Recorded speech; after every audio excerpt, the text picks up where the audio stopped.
Imagine this: you're living in 16th century England. You go to bed Catholic, wake up Protestant, and by lunch, your beliefs might be illegal, punishable by prison, torture, or death. This isn't fiction. Your beliefs were no longer personal, they were political. In this video, we're diving headfirst into the terrifying reality of religious persecution in Tudor England. From Queen Mary I, who burned 280 Protestants alive, to Elizabeth I, who hunted down Catholics with brutal precision. We'll also uncover the dark history of the English witch hunts, where fear and superstition led to innocent people, mostly women, being tortured and executed. This is a story of fire, fanaticism, and fear. If you're a fan of raw, unfiltered history that exposes the blood under the crown, don't forget to like the video, subscribe for more, and drop a comment at the end about what shocked you the most, because trust me, something will. Chapter 1: How England's Religion Turned Deadly. To understand how religion became a weapon in Tudor England, we need to rewind to the early 1500s. England was a Catholic nation. Religion was not just a belief system, it was the glue of society. But everything changed with King Henry VIII, when the Pope refused to annul Henry's marriage to Catherine of Aragon. Henry didn't just get mad, he broke up with the Pope entirely. In 1534, he passed the Act of Supremacy, making himself the head of the newly formed Church of England. The move wasn't theological, it was political. Henry still held many Catholic practices, but now had total control. What followed was decades of religious whiplash. Henry's son, Edward VI, a staunch Protestant, pushed reforms, removing icons, banning Latin Mass, and enforcing Protestant doctrine. But Edward died young, when Elizabeth I took the throne next. For the average English person, faith was a shifting minefield. You couldn't just believe, you had to believe what the crown believed, or risk arrest, torture, or worse. Religion wasn't just a matter of conscience, it was a matter of survival. 2. Mary I, the queen who burned Protestants alive. When Mary Tudor ascended the throne in 1553, England braced itself for a storm. She was Henry VIII's eldest daughter, the child of Catherine of Aragon, the very queen Henry had cast aside to marry Anne Boleyn. Mary had lived through humiliation, declared illegitimate when her father broke from Rome. She watched her mother die in isolation, branded as a discarded wife. To Mary, the rise of Protestantism wasn't just a theological dispute, it was a personal betrayal, an insult to her mother's honor and to her own legitimacy as queen. Restoring Catholicism wasn't just policy, it was vengeance, redemption, and salvation all wrapped into one, and she would see it through with fire. Mary wasted little time. Parliament repealed her father's reforms, the Pope's authority was restored, and within 2 years the first Protestant heretics were condemned. But these weren't shadowy conspirators or foreign agitators. They were ordinary men and women, artisans, laborers, preachers, even teenagers, whose only crime was holding the wrong faith at the wrong time. The punishment was carefully chosen: death by fire.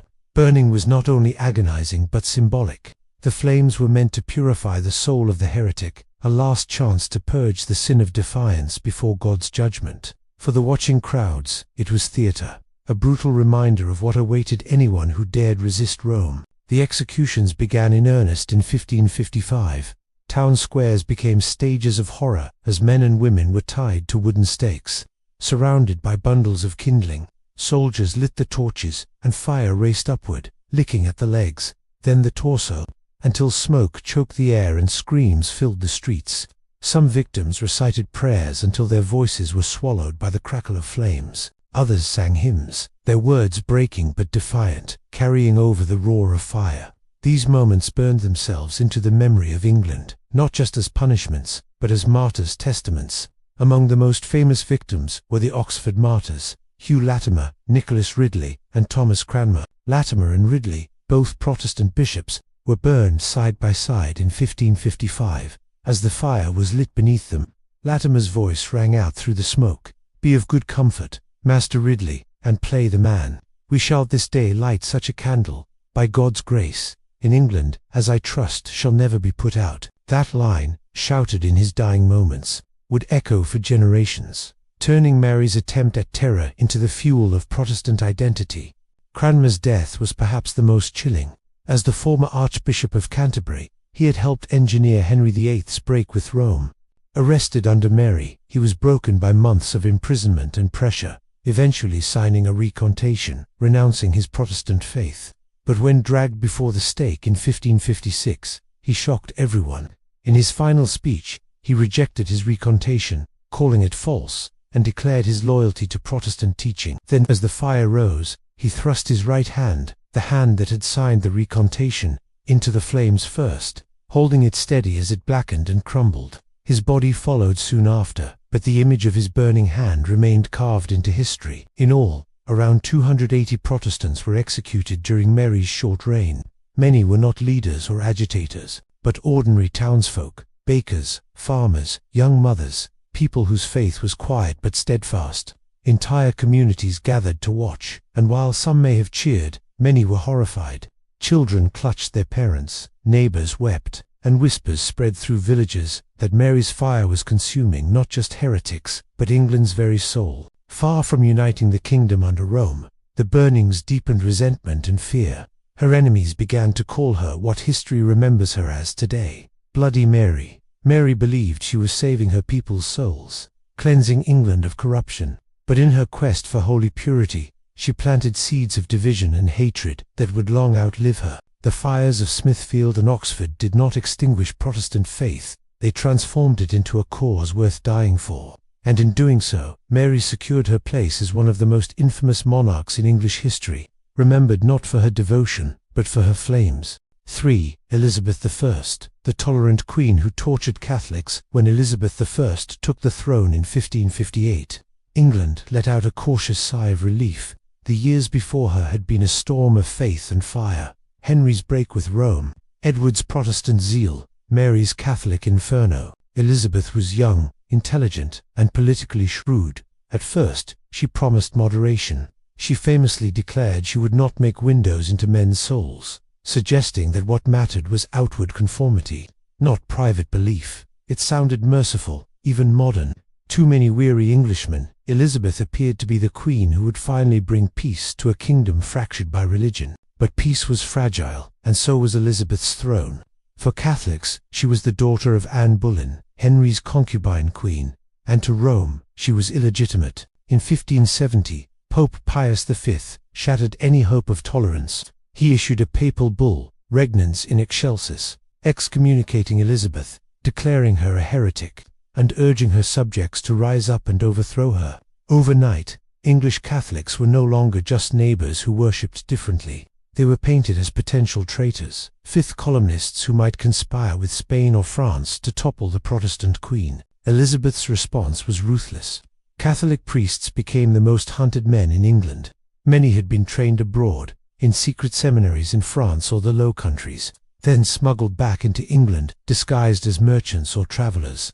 Their mission was spiritual, to offer Mass, administer sacraments, and strengthen Catholic households in their faith. But to Elizabeth's government, they were enemies of the state. Harboring a priest was treason. Families who sheltered them risked losing their land, their wealth, and their lives. The government developed a chilling arsenal of cruelty. Suspected priests were dragged to the Tower of London or to the dreaded prisons of Newgate and Marshalsea. There they met instruments designed to shatter body and soul. The rack, which stretched limbs until joints tore apart. The scavenger's daughter, a metal frame that crushed the body into itself. Starvation cells and iron manacles that left men dangling for days. Under such torment, confessions were extracted, names of allies, secret masses, underground networks, and then came the executions. Convicted priests were treated as traitors, not mere heretics. The punishment was the most gruesome English law could devise: hanging, drawing, and quartering. The condemned were paraded through the streets, jeered by crowds, before being strung up by the neck.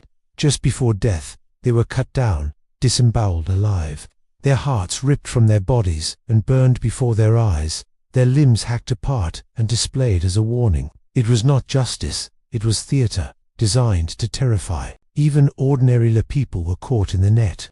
Catholics who refused to attend Anglican services were labelled recusants. At first, they were fined, a shilling here, a shilling there, but the penalties grew heavier. Families bankrupted themselves rather than betray their faith. Some gentry lost estates that had been in their family for generations. Persistent recusants could be imprisoned indefinitely. A religion that had once been the heart of English life was now pushed underground, surviving in whispered prayers, hidden chapels, and the courage of those willing to risk everything for a forbidden mass. Elizabeth's reign is often remembered as a golden age, the Virgin Queen, the defeat of the Spanish Armada, Shakespeare's plays filling London's theatres. But behind the pageantry, fear stalked the land. The burnings of her sister Mary were replaced with cold, calculated persecution. Elizabeth may not have lit as many public pyres, but her reign was a quieter terror, one of spies, torture chambers, and the knowledge that one wrong prayer could cost you your life. To the Protestant world, she was Gloriana, a saviour of the Reformation. To her Catholic subjects, she was the smiling mask of a state that hunted them down in the name of loyalty. 4. The English witch hunts, hysteria, torture, and fear. While kings and queens waged wars of doctrine, another, more insidious terror was spreading through England, the witch hunts. By the late 1500s, Europe was in the grip of a witchcraft panic. Preachers thundered from pulpits about the devil's growing influence. Pamphlets warned of witches in every village, and courts from Germany to Scotland burned thousands at the stake. England, though smaller in scale, was not immune. Here, witches weren't the fantastical figures of fairy tales. They were neighbors, poor women, widows, midwives, healers who relied on herbs and charms. In a world of crop failures, disease, and sudden death, someone had to be blamed. And the easiest scapegoats were those who stood alone, those already on the margins of society. A bad harvest, the cow stopped giving milk. A child fell mysteriously ill. Whispers would begin. She cursed them. A quarrel with a neighbor could quickly turn deadly. All it took was suspicion, a pointed finger, and fear did the rest. The methods of investigation were cruel and absurd. Swimming a witch was one of the most infamous. The accused woman was bound and thrown into water. If she floated, it meant the water, God's pure element, had rejected her, proving she was guilty. If she sank, she was innocent, but often drowned before anyone pulled her out. Examiners searched bodies for the devil's mark, strange moles, scars, or birthmarks believed to be signs of a pact with Satan. Women were stripped, prodded, and humiliated in the name of justice. Sleep deprivation, starvation, and beatings were used to wring out confessions. Under such torment, many confessed to impossible crimes, flying through the air, consorting with demons, or killing neighbors with curses. And once one confession was made, the trap widened. A woman under pressure would name others, dragging her friends and family into the fire with her. The paranoia spread like wildfire through entire villages. One of the most infamous cases in England was the Pendle witch trials of 1612, in Lancashire. 12 people were accused of witchcraft after a local feud spiraled into mass suspicion. The case hinged on the testimony of a 9-year-old girl, who accused her own mother and grandmother of being witches. It was a trial steeped in fear, superstition, and hearsay. By the end, 10 were executed by hanging. England's witch hunts never reached the massive death tolls seen in Germany or France, but the impact was just as devastating for the communities involved. The accused were almost always powerless: women, the poor, the elderly, those least able to defend themselves. Trials tore villages apart, pitting neighbor against neighbor, feeding a culture of distrust. Behind the smoke and superstition was something darker: control. Accusations of witchcraft were a way to police behavior, to silence troublesome women, and to enforce conformity in a society already gripped by religious fear. For the victims, there was no way out. If you denied being a witch, you were tortured until you confessed. If you confessed, you were executed anyway. And if by some miracle you were acquitted, you lived the rest of your days branded by suspicion, your life shattered. The English witch hunts remind us of how fragile justice can be when fear takes the reins. They weren't really about spells, curses, or the devil. They were about anxiety, social tensions, and the terrifying power of belief. And for those who perished, condemned by neighbors and consumed by hysteria, there was no magic in the end, only ropes, gallows, and silence. 5. Why this still matters today. At first glance, the horrors of Tudor England might feel like distant history, a world of queens, priests, and burning stakes. But the truth is far closer to our own time than we often realize. Religious persecution, social scapegoating, and mass hysteria didn't vanish with the last pyres of Mary I or the last trials of Pendle. They simply evolved, taking new forms in new societies. The mechanisms of fear are remarkably consistent. Leaders who wish to consolidate power often identify a group as other, a threat to order, morality, or truth. In Tudor England, it was Protestants under Mary, Catholics under Elizabeth, and witches across the countryside. Today, it can be religious minorities, ethnic groups, or political dissenters. The tools may have changed. Propaganda on television and social media, legal restrictions, and targeted violence, but the playbook is eerily similar. Persecution thrives on human psychology. Fear makes us obedient. Fear encourages neighbors to betray neighbors. Fear allows ordinary people to commit extraordinary cruelty, while believing they are doing the right thing. The story of Tudor England reminds us that atrocities are rarely the work of monsters alone. They are often the result of ordinary individuals, manipulated by ideology and authority, who come to accept the unacceptable. Consider modern parallels. Around the world today, people are still imprisoned, attacked, or killed for their faith. Communities are torn apart by accusations rooted in superstition, prejudice, or political gain.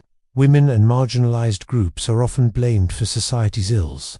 Much like the witches of 16th century England, hysteria can spread rapidly, fueled by rumors, misinformation, and societal anxiety, proving that the dynamics of fear and control are not bound to history. The Tudor era also illustrates the danger of conflating belief with loyalty.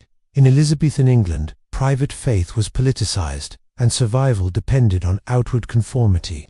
Today, we see echoes of this in societies where dissent is criminalized, where expressing certain beliefs or refusing to follow the dominant ideology carries real-world consequences. Religious freedom, tolerance, and personal conscience are not just abstract ideals. They are protections against the very human tendencies that led to thousands of deaths centuries ago. Most importantly, these histories teach us vigilance. Understanding the psychology and mechanisms of persecution allows us to recognize them in our own time. It reminds us to question authority when it demands conformity at the expense of morality, to resist scapegoating, and to defend those whose lives or liberties are threatened. Tudor England is more than a case study in brutality. It is a warning. Belief can be weaponized, communities can be coerced, and justice can be twisted in the name of righteousness. The stakes remain the same today, even without stakes of fire or iron: human lives, dignity, and freedom. In the end, the lesson is clear. Faith should be a personal choice, not a matter of law or politics. Tolerance is not weakness, it is protection. And the horrors of the past remind us that ordinary people can either perpetuate injustice or uphold humanity, depending on the choices they make. History is not just something we read, it is something we live, through our empathy, our vigilance, and our refusal to allow fear to dictate who we are and how we treat one another.